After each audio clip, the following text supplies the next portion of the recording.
Okay, hopefully my microphone records my audio this time. I'm going to show you guys how to set up your a PlayStation 2 emulator using PCSX2.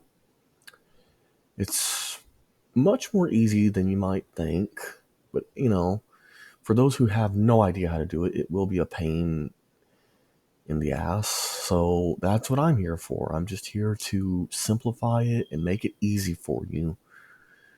The first thing you want to do, you want to come to the PCSX2 homepage, which you can easily find just by typing in PCSX2 in whatever web browser you use, clicking on the first thing that pops up. Go to latest nightly, and if you're using Windows like me, just download the 64-bit. It's literally the only version available at the time I'm recording, but download the 64-bit QT. There's also two Linux versions and a Mac version. But if you didn't know, this is not the only thing you actually need to emulate PlayStation 2 games on your PC. You actually need something called a BIOS. To get your BIOS, you just simply type PS2 BIOS. Okay, I don't know why it's doing that, but anyway, come to PS2 bios.com, where you see it says PS2 BIOS, download official Sony PlayStation 2 PCSX2. There will be just one pop-up at a time. Just deny them. Scroll down a little bit until you see this download. Okay, my Sonic Heroes game just finished downloading, which is perfect. Anyway, when you scroll down and see this download PS2 BIOS thing, just come down to this button, click download. It will give you the same pop-up. Just click deny again. Now, I'm using Windows 11, so I'm going to download PS2 BIOS for Windows 11. I mean, I already have it, so I don't need to. But if I was wanting to download it for the first time, I would download the 64-bit. Just like, I would download the 64-bit for latest nightly for like the actual PCSX2 emulator itself. Because remember, this BIOS thing isn't the actual emulator, it's just what makes the emulator work. Alright, now that that's done, I already have my PC. What I'll do real quick, I'll just rename this main so that I mark it as the main one. But when you finish downloading it, it'll appear on your desktop like this, like just a broken file that you don't know what to do. It's a 7-zip folder. To actually use a 7-zip folder, you need to download 7-zip. To do that, just type 7z in whatever web browser you use. Go to the 7-zip website right here, 7zip.org, download. You'll want to download the latest release, which at the time I'm recording, it's always going to be at the very top pretty much. So for me, under where it says 7zip 23.01, at the very, very top, download.exe 64-bit Windows by 64. This is the one that I would want to download at the time I'm recording. Once it's downloaded and I've set it up, I can then extract and use 7-zip files. To do that, I just come and right click on here.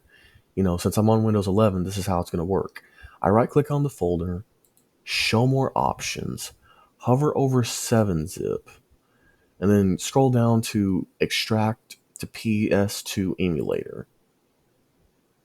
As you see, I got a brand new one right here. So this will just be my tutorial one. All right.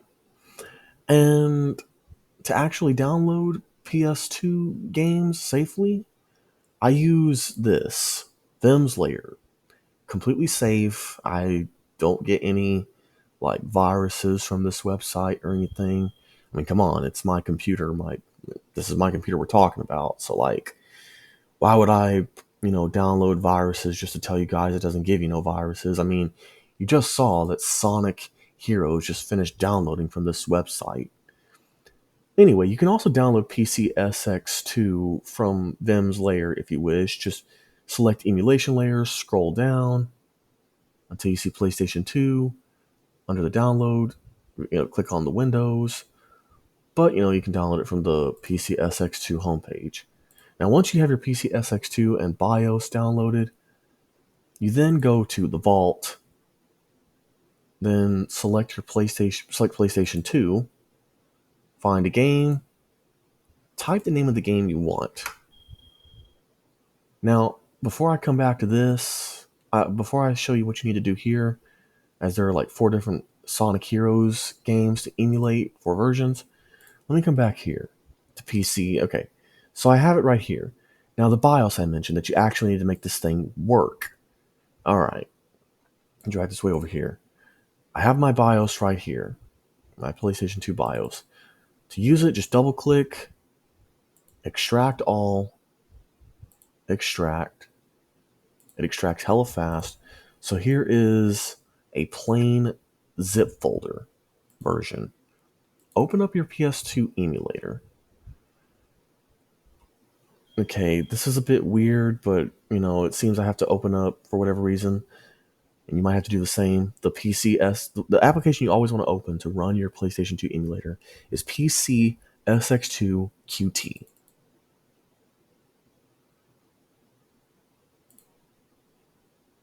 Okay, now the BIOS folder has appeared since I did that. So now that that's done, just open up your PS2 emulator, right? Open up the BIOS folder. This folder's empty, right? But that's where the BIOS download comes in. Just highlight all of your BIOS folders at once. Just drag and drop them into your PS2 emulator. And there you go. Now your PS2 emulator is up and ready. Like, you're just ready to go. Literally right out the gate. Now, it's a perfect thing that Sonic Heroes just finished downloading. So once you download your game from Vim's layer, go to your downloads. After opening your folder, select your game. It downloads as a 7-zip folder, just like the emulator itself, as I've previously mentioned. I'm going to go ahead and it's way too long of a name.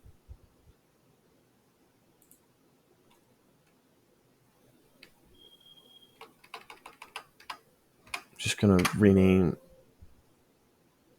If you change. Oh, wait. Hold on. I did not mean to. Okay, I guess best bet here is to leave .7z at the end. There we go. Now it's not popping up that warning message. So leave .7zip at the end. Yeah. Anyway, so then again, right click, show more options, hover over 7-zip, extract to Sonic Heroes. Just give it a minute, be a little patient.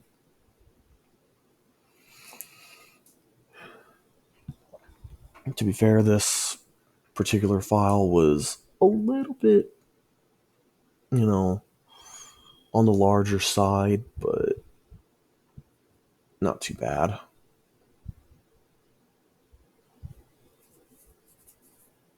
But it's almost done at least.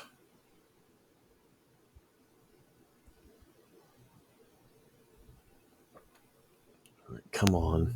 Just a little bit more. Alright, so here is Sonic Heroes. Right? The way you'll be able to check if you actually got it right is you'll just double click to open the folder, and it should look like how this does. Like, when you look at the file image, you'll see the broken file image, but it has what looks like a blank disk in the center of it, like a gray circle, which is what a blank disk looks like. And then when you look at the file type right here, it'll say disk image file. This is when you're completely good to go. Then you just double click to open up your PS2 emulator. Oh yeah, I haven't even finished setting up my PS2 emulator. Where am I at? I'm all over the place. Okay, so now to show you all how to set up y'all's PS2 emulator. Again, always open up the QT. This is the application. The updater is another application, but I think that's just to keep your emulator up to date. But you always want to open up QT. double click. Now to set it up, this right here is all fine at default settings. Just click next. Right here, I personally use the American version, but y'all can tamper around, try if you like live in Japan, use a Japanese version, I guess. If you live in Europe, like in the Netherlands, like somewhere in Europe, use the European version. But I live in America, so I'm not going to use any of these. I'm going to use the American version. Click next. And this, you don't have to mess with any of this. Just click next. It'll give you a warning saying no game directories have been selected. You will have to manually open any game dumps you want to play because your emulators list will be empty. What does this mean in everyday terms? It means that it will be more like actually having a PlayStation 2 in front of you where to play the games you want to play. Just like when you had a physical, if you ever had a physical one, you had to manually put your disc in the disc tray. It'll work something like that here, but that is fine. That is not too much of an issue. Just go ahead and press yes if you want as much simplicity as possible. All right, this is also fine, and then just click finish. Once you see this screen, you are just golden. Then open up your desired game. Select your desired folder. Just this is the disk file. Now, just like I mentioned, if you ever have owned a physical PlayStation 2 and put a physical disc in it, this is basically working similarly. By dragging and dropping this disk file over into here, it's like the equivalent of me putting a physical disc into a physical PlayStation 2. I just let it go, minimize that, full screen this, and boom, it works like a charm. There's one last thing I need to show y'all how to do.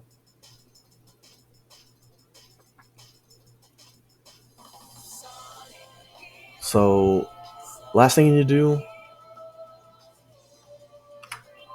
okay, there's no, okay, yeah, I guess I'll go ahead and create one.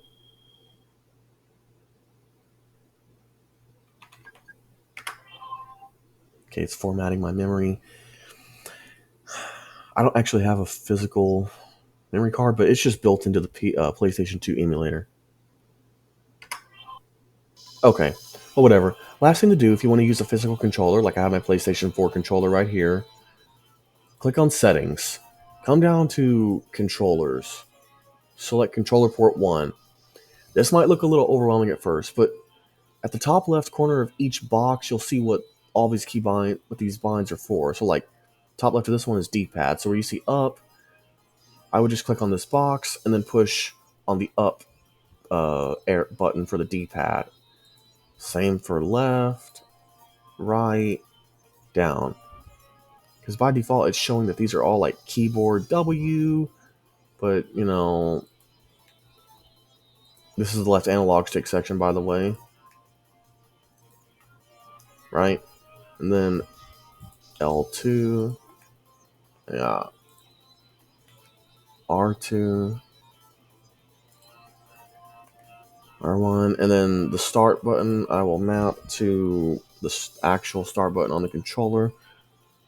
Select button as well, and then finally, like the button pads for like triangle, you know, triangle is for triangle, square is for square, circle for circle. They call it the cross, but it's like an X. So anyway, the X button for that, and then finally, last thing, the right analog. Push your right analog stick up for the up, left for left, right for right, and finally down for down. And all you have to do once you've done all that, just click close, and then I'm now using my controller.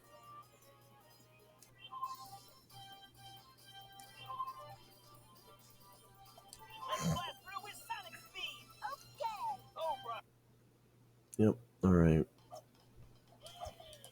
I'll just skip past the cutscene just to get straight to the gameplay. I cannot play this type of game on my keyboard and mouse. I'd be absolute garbage at it, by the way.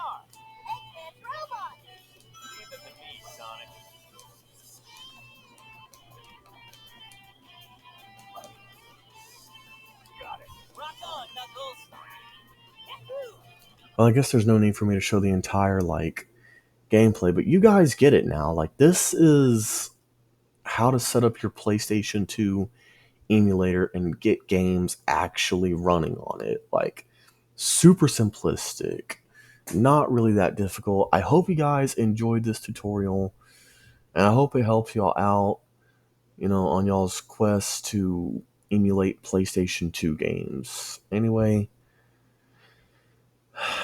that will be all from me for today.